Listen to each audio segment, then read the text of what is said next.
When we're told that something is impossible, how mind-blowing must evidence for it be in order to be believable? I'm going to be taking you on my personal journey through psi phenomena, giving you some highlights, and let's see what you think.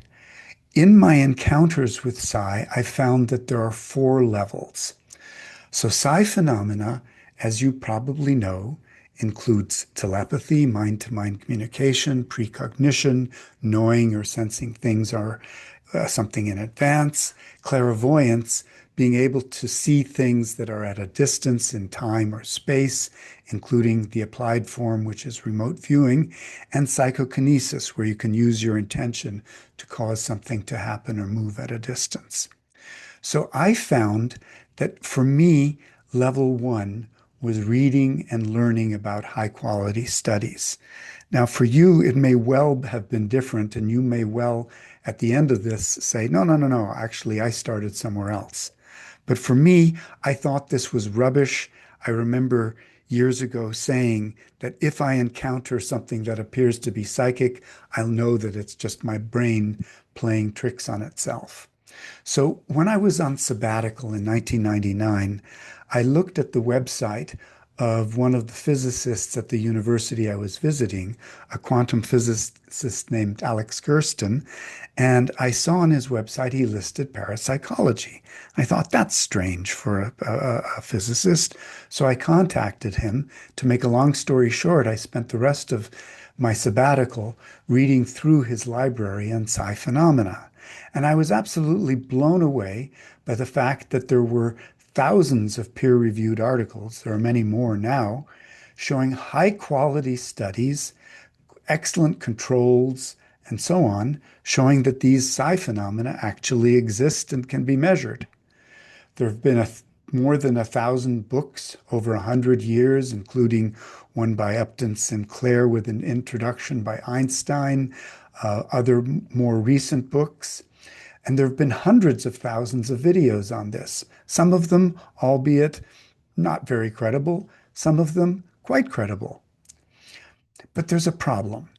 These are convincing by the usual scientific standards, but usually there's a complaint that there's an over-reliance on statistical deviations over direct observable proof.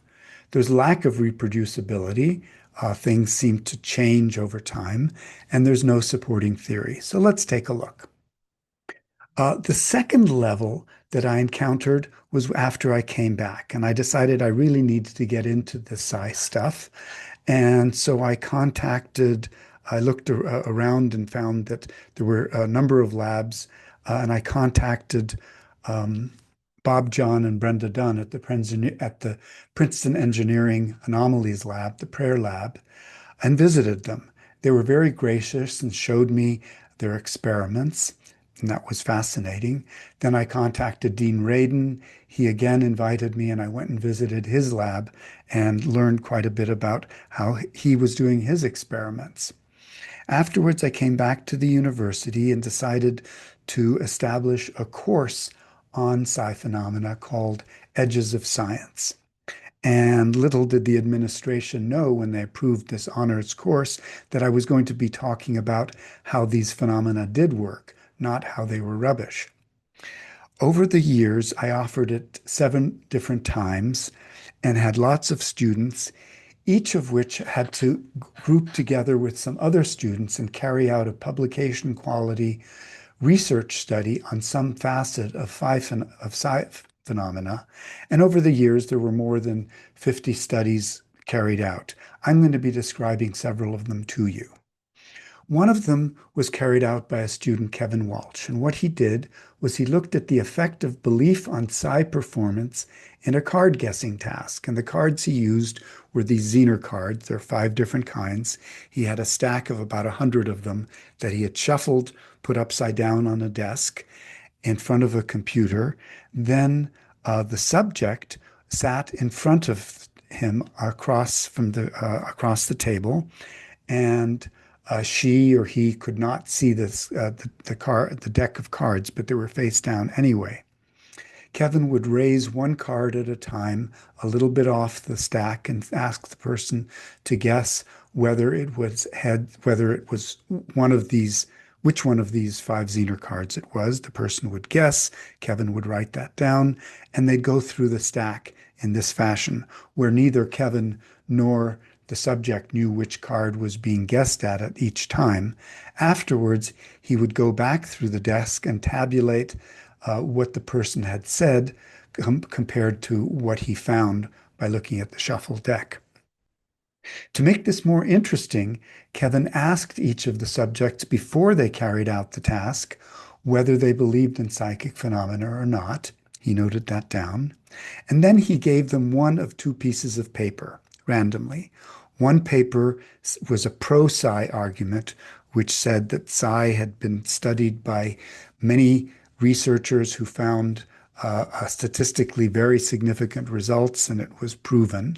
Another one said that mainstream science considers this rubbish and there's nothing there, it's pseudoscience, which was also correctly stated. So he gave each of the subjects randomly one of these two. Then they went through the card guessing task, and afterwards he tabulated the results. These are the results. Group one were believers who were given pro-psi literature, and they got 27% right.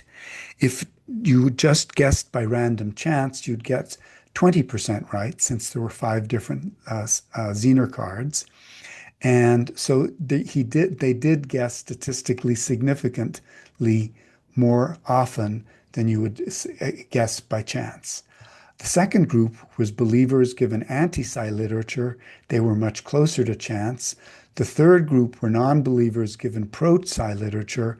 They were pretty much at chance. The non-believers given anti-psi literature were also pretty much at chance. Afterwards, in tabulating the results, we realized that we also were able to make a strong statement here, because there had been the question, does psi work because people believe in it, or do people believe in it because they happen to be good at it? But in this case, it was clear that belief preceded success in psi. He published this study. Then, in a class, I invited a prominent skeptic, Victor Stenger, who came to the class and listened to the students describe their projects. And then, to his credit, he actually participated in some of the projects with the students. Afterwards, when he was sitting in my office, I asked him, so what did you think of these things? What did you think of Kevin's study where he found statistical evidence for card guessing? And Victor Stenger responded to me, and I will never forget what he said. He said, Garret, you know, sometimes people don't tell the truth.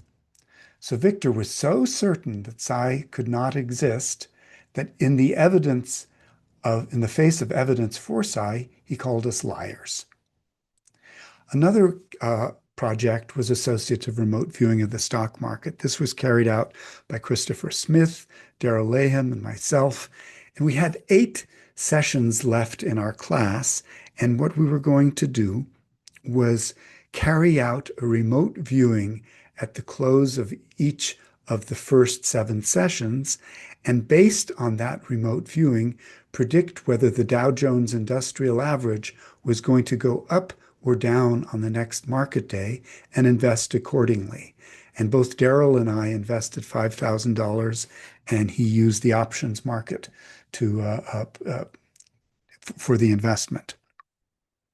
We use the technique of associative remote viewing, is where a tasker associates one of 2 images with one of 2 binary outputs. Yes, no, up, down, whatever. In this case, market up, market down. And the subjects are carrying out a remote viewing in which they have no idea what they're viewing or even what the question is.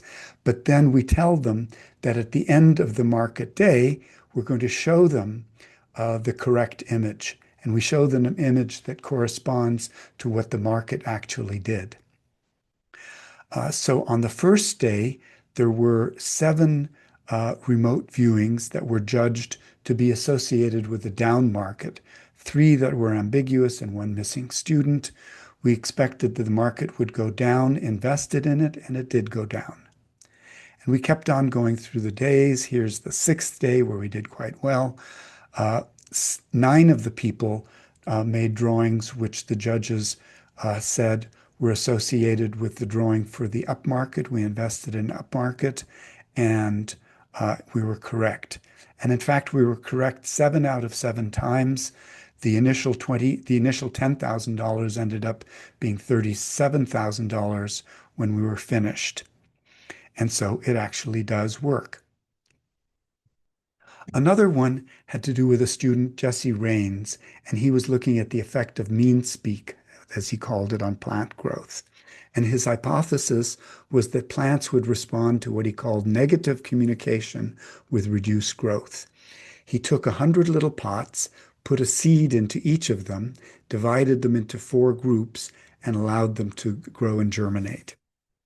One group he pulled out of the group of 100 so these were 25 plants, and he exposed them to plant cutting. He'd cut up a plant in front of them, and to make it even more cruel, he put the plant into a garbage disposal.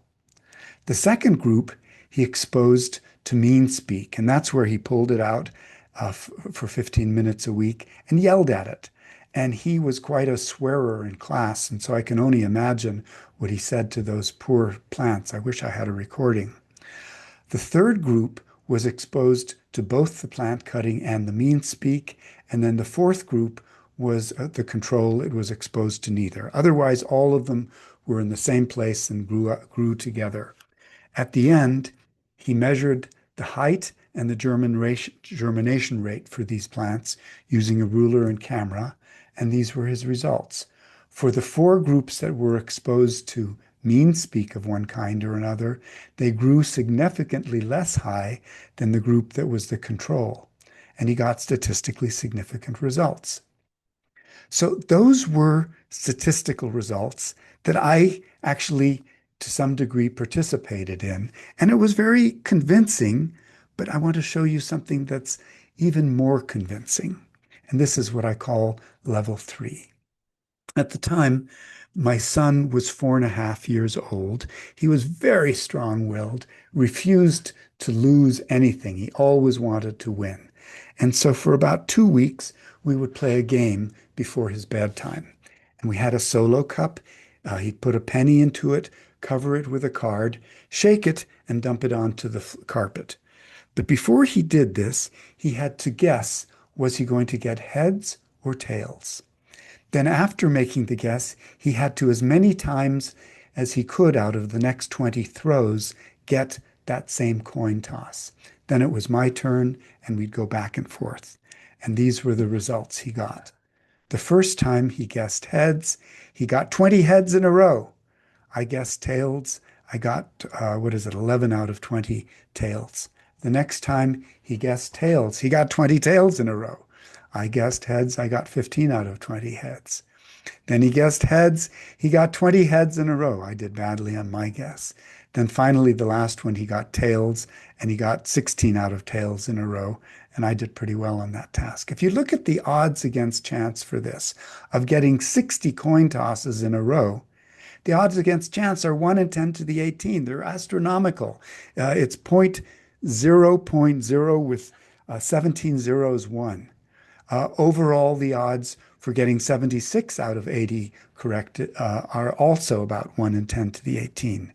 These were astounding results. I remember at the time, I'm on a group with parapsychologists around the world, an email group, and so I shared these results.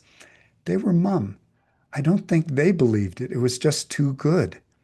But my son was too young to know that this was impossible, and so he did it. Another case was in 2016 when I had a free evening, and I looked up at meetups, and I saw that there was a mediumship meetup, and it was going to take place at the back of a New Age bookshop in Denver. And so I went out there to have a look. I walked in, put my $20 into a hat in the front of the room, and then sat down along with about 10 other people.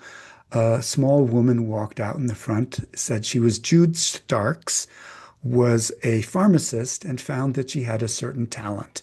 And she was going to invoke the presence of some of our dead relatives, mostly parents, and would describe to us what she saw.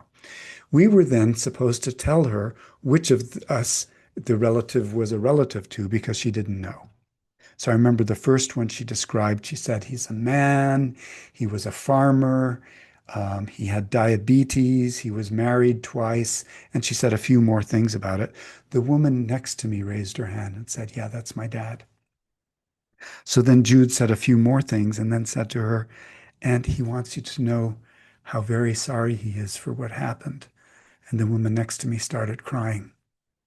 Then Jude brought in several other people, and in each case, someone in the room said, yeah, that's my father or my babysitter or something like that. Then she started describing a man. She said, oh, this is a charming man. I see music. He loves music, notes. He conducts orchestra, he conducts choir, he composes, and he speaks another language. He grew up speaking German. Oh, and he was very sad the first half of his life because half of his family died. And at this point, I was pretty sure that it was my father, and I raised my hand. She said a few more things about him, and then she said, and he wants you to know how proud he is of you. I wrote this down later, and on reflecting on it, I realized that what she told me was not what you'd read in a bio. She didn't even describe what his profession was. Instead, this was what he would describe about himself, what he found important. Another case was remote viewing. Early on in my relationship with my partner, Larissa Smith, she told me that she was very good at being hypnotized, and as an undergrad was a favorite of the psychology department because they liked to carry out experiments with her. So I thought, if she's suggestible, I wonder if she'd be good at remote viewing. And I had set up a remote viewing test at home for my son. What I did is I had torn out three different pictures from three different magazines and put them upside down under a stack of papers. So I brought Larissa home, explained very briefly to her how to carry out remote viewing using the technique that Paul Smith, a professional remote viewer, had taught me when he was teaching my class how to carry out remote viewing, and told her to draw the three pictures that I would stand in front of the table and show her when she was finished. So she set about drawing it. The first one she did showed this image, and she wrote down speed, vastness, metal. The image turned out to be the Sputnik. The second one she drew was this. She said, soft, scent of the forest, stare upward, lift, solid. It turned out to be this. For the third one, she drew this and wrote cold, unfamiliar, unknown, searching, alone, and it turned out to be this. Well, I was amazed at her results, and I showed them to two professional remote viewers I know, Paul Smith and Deborah Katz, each of whom said this was world-class remote viewing. And in fact, after this, Larissa did do some professional remote viewing with Stefan Schwartz and with others. And it was very interesting. She didn't always get this quality of results, but she did get very good results and continues to. And so you look at this and you say, how could you possibly be skeptical when you see something like this? Then I looked back at what a prominent skeptic, Ray Hyman, had said after he saw the remote viewing results from the Stargate project and Jessica Utz's analysis of it. He said, the few apparent hits are just what we would expect if nothing other than reasonable guessing and subjective validation are operating. What? That's just guessing out of a vast world of images? Really? He's not a skeptic. He's a radical believer that this is not impossible. So the fourth level of encounter is different in that it's an internal experience. What I'm going to be showing you now may be a little bit less dramatic than the ones I just showed you, but they were significant to me because they were inside me. So one of them had to do again with a meetup when I had a free evening. I saw there was a meetup on psychometry at a house by a woman whose name was Mary. And I went over and she explained to us that psychometry was holding the object that belonged to somebody. And from encountering that object, we should be able to describe something about that person. And so there were several different examples. And then she gave me one for me to do psychometry on myself. And it was an old watch. And I remember describing, I sensed an old man. He was bald. He was very quiet and a few other characteristics. And then I said, and I have a pain on my neck here. She said, well, yeah, you got pretty accurately a description of the man. And she said, incidentally, he died of throat cancer. She said, but it was on the left side. And I said, well, the pain I feel is really on the right. And so she pulled out a 3-ring binder and flipped through it until she found the page for that guy. And she said, oh, yeah, you're right. The throat cancer was on the right side. Another example was one of the remote viewing sessions that Paul Smith had for my Edges of Science class. In the evening, he made a workshop explaining how to do remote viewing. At the end of the workshop, he brought in a box and he said, I want you using the techniques I've taught you to remote view and what's in the box. And so each of us did. And I remember this was one of my early remote viewings. And I drew sort of a metal object and there was something round in the middle and it rotated. I remember having the sense of it rotating. There was some sort of a ring. And then there was something that fluttered or waved or something like that. He opened the box and it turned out to be an egg beater. And so I had gotten it pretty much correct. This is not first class remote viewing, it's amateur remote viewing, but it was in my head. I saw the images appear in my head. So I realize in retrospect that there are 4 levels of encounter for me. The first was reading and learning about high quality studies. The second was carrying out the studies and showing statistical significance. The third was more than just statistical significance. And the fourth was internal experience. I believe that for many of you, it may be inverted. You may end up starting with the internal experience, but because I'm so thick-headed, it wasn't until I studied it that I realized that these psi phenomena exist. After my encounters and after learning about this, I thought back to earlier times in my life, and I thought, were there cases where perhaps I did experience psi and didn't realize it? And there were several that I came up with. One of them was when I was trying to decide which graduate school to go to. I was going to use a coin toss just for the fun of it. So the 2 schools were Harvard and MIT, and I was admitted to both and given the same sort of financial packages for both of them. And so I thought, okay, I'll flip a coin. Heads, I'll go to Harvard. Tails, I'll go to MIT. I flipped, got tails, said, well, I really don't want to go to a school that's exclusively technology. I prefer more of a liberal arts place. So I flipped again, tails again. I thought, well, let me do best out of uh, uh, uh, 3, tails again. Well, let me do best out of 5. And I kept on doing this, and I got 10 times in a row tails telling me to go to MIT. I said, oh, this is crazy. This is ridiculous. So I said, I'm going to just keep on flipping till I get a heads. And on the 13th time, I got a heads. I went to Harvard and I had a terrible time. I'm not saying it's a bad school, but for me, it wasn't great. So I look back on this and I think I was so stupid. I didn't even think about what the universe was trying to tell me because I thought it was absurd. But what would have happened if I'd followed the option not taking? How would it have changed my graduate school? How would it have changed my entire life? What do you think?